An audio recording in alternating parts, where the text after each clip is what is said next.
Assalamualaikum warahmatullahi wabarakatuh. Hai teman-teman semua, perkenalkan nama aku Syifa Urahmah dengan NIM 2111212070 dari jurusan Kesehatan Masyarakat Universitas Andalas. Pada kesempatan kali ini, aku bakal menjelaskan tentang apa itu emfisema. Sebelum itu, aku ingin menjelaskan tentang proses pernafasan normal pada manusia. Tahap pertama yaitu adalah ketika kita menghirup udara atau inspirasi. Diafragma dan otot-otot di antara tulang rusuk berkontraksi dan rongga dada melebar, sehingga paru-paru mengembang dan dapat terisi udara.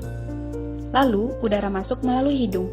Hidung mempunyai hubungan dengan organ-organ di sekitarnya, di antaranya dengan rongga telinga tengah atau auris media melalui celah sempit tuba auditiva estasius, sedangkan hidung dengan mata melalui ductus lacrimalis.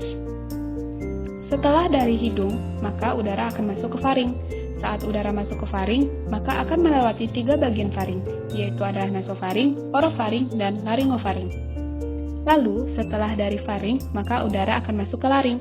Laring berfungsi untuk menerima udara dari laringofaring. Setelah dari laring, selanjutnya udara masuk ke trakea. Trakea merupakan pipa yang panjang, kira-kira 9 cm.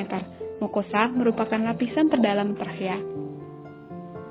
Setelah dari trakea, maka udara akan masuk ke bronkus.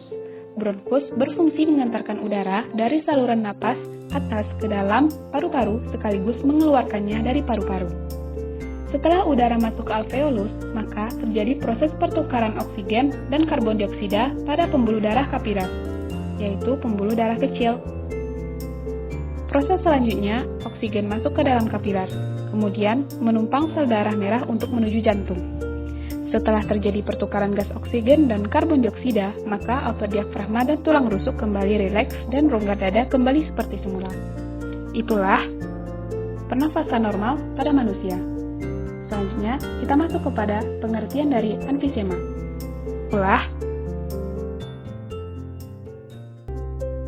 Emfisema berasal dari bahasa Yunani emphysaiin, yang berarti mengembang dan didefinisikan menjadi pelebaran abnormal, menetap ruang udara, disertai kerusakan dindingnya tanpa fibrosis yang nyata.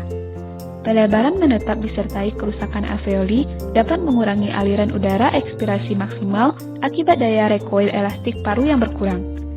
Pelebaran ruang udara tanpa disertai kerusakan disebut sebagai overinflation elastik paru.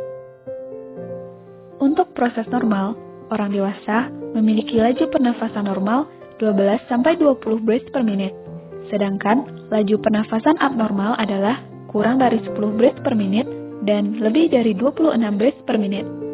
Sedangkan pada saat terjadi emfisema, satuan pertukaran udara di paru yang disebut dengan alveoli akan mengalami kerusakan progresif seiring waktu pada emfisema.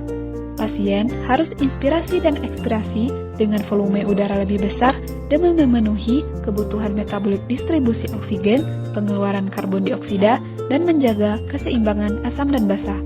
Memenuhi faktor penyebab. Merokok diakui sebagai penyebab utama PPOK, namun mekanisme pajanan asap rokok hingga menyebabkan emfisema masih diperdebatkan. Patogenesis PPOK terdiri dari beberapa mekanisme. Salah satunya adalah ketidakseimbangan antara proteinase dengan antiproteinase yang berperan dalam proses terbentuknya emfisema. Satunya kerusakan pada emfisema menyebabkan gangguan fungsi paru berupa perlambatan aliran udara ekspirasi. Mekanisme utama yang terjadi adalah penurunan recoil elastik paru yang menyebabkan air trapping, peningkatan volume, dan keteregangan paru, serta saluran napas menjadi rentan kolaps. Solusi pencegahan yang dapat dilakukan untuk mencegah emfisema adalah dengan menghindari rokok dan paparan asap rokok.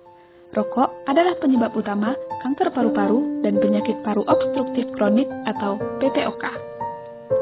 Selain paparan asap rokok, kita juga dapat menghindari paparan polutan seperti bahan kimia berbahaya. Kita juga bisa melakukan olahraga rutin yang dapat menyehatkan tubuh